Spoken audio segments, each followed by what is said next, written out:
Hi, I'm Ranger Kevin Clyburn from the Blackstone River Valley National Historical Park. I'm here at the Slater Mill, the first successful water-powered cotton spinning mill in America.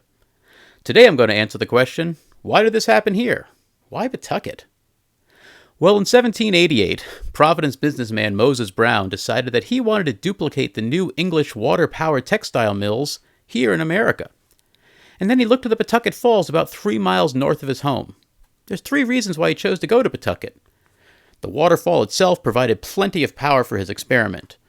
Ships could travel up the Seekonk River to just below the falls to bring in raw cotton and transport finished textiles. Finally, Pawtucket was the home of a small colony of tool and machine makers who could build the textile machines that Brown would need. Moses Brown rented a small clothing shop by the Pawtucket Falls and began buying up experimental textile machines. He hired local craftsmen to get them running, but no one in America had seen working water-powered textile machines before. Then in 1789, Brown received a letter from Samuel Slater, a young Englishman who had just arrived in America. Slater had spent 7 years as an apprentice in an English textile mill. He had a mechanical mind and was able to learn the entire cotton spinning process. But Slater decided that he wanted to own his own textile mill, not just work in one. So he left for America to make his dream come true.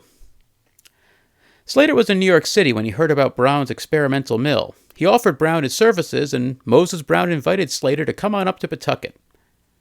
When Slater arrived here late in 1789, he inspected Brown's machines and said they were not correct. However, Slater was confident that if Brown hired him, he could get new machines up and running.